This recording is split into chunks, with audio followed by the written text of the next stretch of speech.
Relacionamento amoroso, isso é uma outra área extremamente importante. Vigor físico é uma área que as pessoas precisam olhar, deveriam olhar. A prosperidade financeira.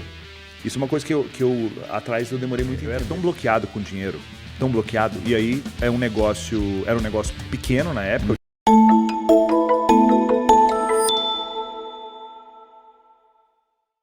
Muitas vezes o faturamento é vaidade, o lucro que te traz sanidade. Então tem que equilibrar as duas coisas, né? Você crescer sem consumir tanto caixa.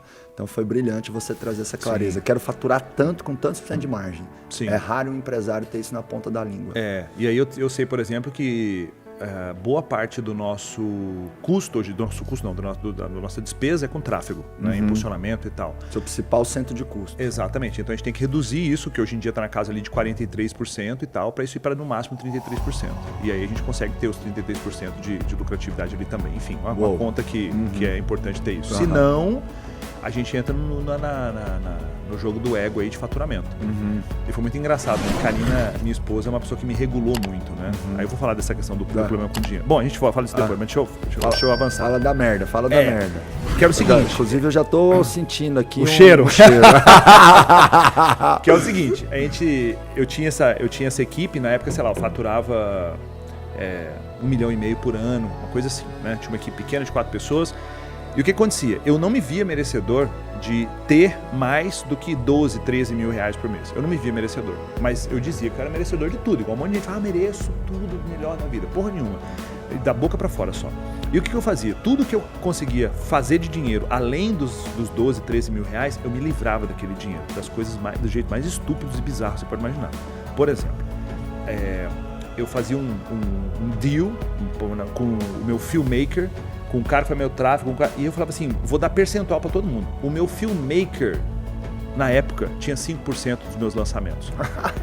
Só que não para por aí. Eu morava em Floripa, o meu filmmaker morava em Cuiabá. Você consegue entender o quão bizarro? O filmmaker tem que estar junto de você para te filmar. Então, quando ele ia me filmar, eu pagava passagem aérea, para ele. Você entende a loucura? Então, o que era esse sabotador? É não me ver merecedor daquele dinheiro. Então, eu distribuía, torrava o dinheiro para as pessoas dessa forma. Era completamente descompensado. Aí, o que acontecia? Eu dava muito mais do que recebia. Isso que fere uma ordem sistêmica que eu dar e receber. E não tinha como ir para frente. Eu era bloqueado financeiramente, eu dava muito mais do que recebia, era impossível aquilo ali dar certo. E as pessoas se sentiam mal de trabalhar comigo. Porque, eu estou recebendo tanto, eu estou entregando muito pouco para o Wendel. Então, era a fórmula para aquele troço ser o caos. E foi o caos. Então, eu tinha esse bloqueio muito grande em relação ao merecimento de dinheiro, eu queria dar muito mais do que as pessoas mereciam. Isso aí fere, na minha opinião, o principal objetivo de uma empresa. O principal objetivo de uma empresa, ele é gerar lucro. Se a empresa, eu ouvi isso, não sei de quem é, a frase não é minha, mas se a empresa não gera lucro, ela é antiética. Porque a ética tem a ver com aquele objeto, aquela instituição, respeitar o objetivo final que ela foi feita. Então, beleza, a empresa ela gera mudança no mundo. Beleza, é muito lindo, mas se a empresa não der lucro, de fato, a não ser que seja uma ONG, mas até uma ONG precisa fechar as contas, precisa, né? A empresa é antiética. Não, e quanto mais lucro a empresa dá, mais mudança ela gera no mundo. Sim, né? Exatamente. Porque o que é a venda? O que é uma nota fiscal emitida? É uma troca de energia. Um cliente confiou numa potencial solução, abençoou a empresa com o seu dinheiro. Sim. E a empresa vai abençoar aquela pessoa com um produto ou um serviço que resolve uma dor ou ajuda a atender uma necessidade. Então é uma troca de energia positiva. Empresas e consumidores trocam energia positivamente. Então, e quanto mais pessoas forem ajudadas por aquele produto ou serviço, ou seja, quem ajuda mais pessoas fica mais rico. Total, né? E isso aqui qual é a questão? Se não é lucrativo, eu não tenho caixa, a empresa morre e aí eu deixo de ajudar pessoas. A empresa é antiética, né? Gostei disso, hein? Forte, hein? Se a sua empresa não tem lucro, a sua empresa é antiética. Porque ela não cumpre a finalidade que ela foi criada. Show, tapa na cara. Vrau! Vrau! Relacionamento amoroso, isso é uma outra área extremamente importante, né? O núcleo da família é o casal. É a parte mais importante, né? O núcleo da família é o casal. E as pessoas estão se desconectando disso. Equilibrar essa relação, colocar o pai e a mãe no lugar certo, para que eu e a minha esposa fiquemos no lugar certo, botar o filho no lugar certo, para que a gente, como casal, fique no lugar certo. E a última área é espiritualidade. Essa questão de você sentir o teu lugar no mundo, sentir uma paz profunda no teu peito, sem aquela loucura de ansiedade, sem aquela loucura de ego dominando e querendo dominar outras pessoas, sabe? A questão espiritual sem falar de religião, e não tem nada de errado com religião, mas é uma esfera maior. Então são 5 áreas. Então A composição disso, muita gente em casa talvez esteja pensando, Wendel, eu não sei para onde a minha vida deveria ir. Se você não sabe para onde a sua vida deveria ir, deveria ir para um único lugar. Pega essas 5 áreas e melhora essa área todos os meses da sua vida pro resto da sua vida. Você vai ter uma vida foda. Sua vida vai ser incrível. Você vai ser um cidadão melhor, você vai ser um pai melhor, você vai ser um marido melhor, você vai ser um amigo melhor, se você está cuidando de tudo isso. Cuidar da tua saúde para que você seja longevo, para que a tua esposa, o teu marido possa contar com você por muito tempo, para que os seus filhos possam contar contigo, para que a sociedade possa contar contigo. Né? Então, assim, você não sabe o que fazer com a tua vida? Segue melhorando essas 5 áreas. Mas essas 5 frentes. Essas 5 frentes. Não se acovarde em relação a isso. Aí eu não sei como é que a gente pega esses 5 pontos. E você deve ter aí muitos pilares que a empresa precisa se concentrar. Mas a empresa, como obra de arte, é pensar em pilares similares, né? Espiritualidade, propósito. E o grande ponto de conexão aí, na minha opinião, é que não existe maestria empresarial sem maestria pessoal. Não existe um CNPJ forte com um CPF fraco. Sim. Muitas vezes... Isso é brabo, hein? Muitas vezes o empreendedor, empresário quer melhorar o negócio sem melhorar a si mesmo. A conta não fecha. Não, e você pode falar aqui das merdas que eu já fiz? Claro, total. Eu não sei o quanto a galera fala as merdas que já fizeram aqui, mas tem gente que fala assim, não, a minha merda é que eu fui perfeccionista demais. Então não, eu tenho merda pra caralho. Conta uma merda, depois eu vou contar uma. Então vamos embora. Mas merda de merda que fede. Fedida. Não, porque tem gente que você pergunta assim, mas qual que é o seu problema? Não, é porque eu tenho um problema, eu tive uma vez que... Aí você fala, pô, mas isso aí não é um problema, né? Tipo, eu tenho uma dose de ansiedade, né? Nossa, eu me sinto um pouco ansioso, sou perfeccionista. Merda. Ó, deixa eu te dar um exemplo. Eu era tão bloqueado com dinheiro, e aí era um negócio pequeno na época, eu tinha, sei lá, 6, 7 colaboradores, a gente saiu, ano passado eram 9, esse ano a gente está com 45 pessoas, tem 20 e poucas vagas abertas. A gente vai chegar ano que vem com mais de 100 pessoas no time, mas ano passado era 9. O seu número de alunos ou faturamento, tem algo que você pode compartilhar em relação ao seu resultado? Alunos treinados pessoalmente, 250 mil, alunos online, a gente tem... 180 mil alunos online, mas isso se sobrepõe, porque tem muitos que compraram presencial e online também. E esse meio milhão de cursos vendidos por aí. E esse ano a gente fecha com faturamento de 70 milhões.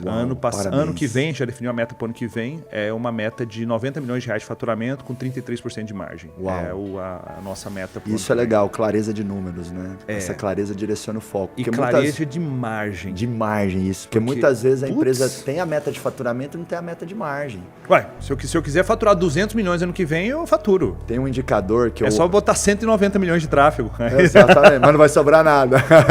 Boa. Tem um indicador que eu chamo assim, quanto de dinheiro você coloca no bolso no final do ano. E muito empresário não tem esse indicador. E ele é importante, né? É ele que cria o seu sentimento de prosperidade, é ele que faz transbordar conforto para você e sua família. Inclusive esse indicador que me define, por exemplo, quanto eu vou pagar de bonificação pro time. Total. Quanto salário de bonificação eu vou pagar para cada membro do time. Tem gente que vai ganhar 2, 3 salários de bonificação, tem gente que vai ganhar talvez 5, 6 salários de bonificação, porque eu não consigo, eu preciso saber disso para poder fazer a prosperidade transbordar. Vou fazer uma analogia com o que é a ideia da vida épica e fazer a tua vida uma obra de arte. A gente faz uma analogia, a gente puxa isso para a empresa, né? Eu acredito que tem 5 áreas que são muito importantes dentro da estrutura de vida de qualquer ser humano. Se a gente for parar para pensar, são mais do que 5. Então, algumas pessoas dizem que são 10, outras 15, outras 20, mas eu costumo dizer o seguinte, quanto menos coisas você se concentrar, mais agudo você é naquilo. Boa, gosto disso. Porque senão o que acontece? Quer ver? Coloca a tua mão aqui. Menos é mais, né, se eu coloco a pressão aqui, você não sente nada, porque eu estou distribuindo peso. Se eu coloco tudo em cima de uma unha e aperto, dói. Por quê? Eu estou sendo agudo. Eu estou concentrando a mesma força num único ponto, eu sou agudo e eu consigo ter um resultado diferente do que botar peso espalhado em tudo, né? Então eu gosto de pensar em 5 áreas que são muito importantes. Para mim são as mais importantes. Não tem ordem de prioridade, porque isso depende do momento que a pessoa está vivendo, mas uma das áreas é a área de trabalho e carreira. Porque é através da área trabalho e carreira que a pessoa vai colocar para o mundo dela um dom que ela tem, ou a arte dela, a voz dela, e isso está ligado ao propósito de vida também, né? Então, através do que eu sei fazer, eu sou uma dona de casa, eu sirvo os meus filhos, é o meu trabalho, eu sirvo a minha família, é o meu trabalho, ou então eu sou um cara, eu sou empreendedor, eu sou um servidor público, não importa, carreira e trabalho para que você possa pensar nisso, isso tem que melhorar, né, na tua vida. Se você não está crescendo nisso, você fala muito disso nos negócios, os negócios não estão crescendo, eles estão morrendo, né? Então, a primeira área é carreira e trabalho. A segunda área é prosperidade financeira. Isso é uma coisa que eu atrás eu demorei muito a entender, porque eu era o cara que me dedicava muito para a primeira área, mas eu tinha um monte de sabotador e crença fodida em relação a dinheiro. Então eu fazia dinheiro pra caramba, eu era uma usina hidrelétrica de fazer dinheiro, mas eu perdia dinheiro na mesma proporção. Então eu era doente em relação a finanças. E para eu construir minha vida épica, a vida digna de um herói, de uma heroína, eu preciso pensar, olhar para dinheiro, eu preciso fazer que dinheiro flua para minha vida. A terceira área é saúde e energia. Então eu preciso ter vitalidade. Eu vi a mudança física que você teve nos últimos tempos. Eu falei assim, pô, o tamanho do braço do cara. O desgramado saiu de um braço de 30 e pouco para 40 e vral. E você tem uma corresponsabilidade nisso, viu? Saiba disso, porque eu tive com você em julho do ano passado, lá no Rio de Janeiro, né? A gente ficou alguns dias juntos. E, pô, eu falei, caramba, muito massa, o Wendel é grandão, isso é inspirador, leva vigor. Legal. E eu quero esse corpo pra mim, né? Então, e eu acho que hoje é o teu papel, né? Você inspira milhões de pessoas. E eu não precisei te falar nada. Isso. Você não me cobrou, você falou, pô, Marcos, essa barriguinha aí, não, esse ombrinho caído aí não tá legal. Ou seja, a tua atitude inspirou a minha atitude, Sim. né? E isso é uma coisa bacana, né? Porque quando você começa a viver as coisas que eu tô falando aqui, as pessoas começam a simplesmente olhar pra você e ver o jeito que você vive, ver o jeito que você pensa, o jeito que você fala, ver a tua verdade, e aquilo ali de alguma forma serve para inspiração, uma inspiração silenciosa para outras pessoas. Eu fiquei muito feliz. Eu costumo dizer que as pessoas ouvem mais do que você faz do que você fala. Muito mais. Então, as nossas ações, elas falam mais forte do que as nossas palavras. Então, obrigado. Obrigado por ser um exemplo, né, de vigor, de saúde. Há tantos anos, isso foi um componente da minha inspiração, viu? Então, eu até brinquei com você lá no seu apartamento, não sei se você lembra, em um dos jantares lá. Falei assim, Wendel, eu vou ficar do teu tamanho. Não, e se eu não correr aqui, o cara vai passar mesmo. Isso aí. Então, e aí, saúde e vigor físico. Por quê? O que adianta? Beleza, sou milionário, mas não cuidei da minha saúde, bum, câncer. Não cuidei da minha saúde, bum, diabetes. Não cuido da minha saúde, eu chego com 50 anos, eu não consigo pegar meu neto no colo, meu filho no colo, né? Então, saúde e vigor físico é uma área que as pessoas precisam olhar, deveriam olhar. Se a sua empresa não tem lucro, a sua empresa é antiética. Porque ela não cumpre a finalidade que ela foi criada. Show, tapa na cara. Vrau! E aí o que acontece? A Karina me fez olhar para isso. A Karina me fez falar o seguinte, porque olha que louco. Teve uma vez a gente fez, meu ramo é educação. Eu sou um educador e tudo, eu tenho diversos tipos de treinamento, enfim, de gestão do tempo até relacionamento amoroso, trabalho com crenças, enfim.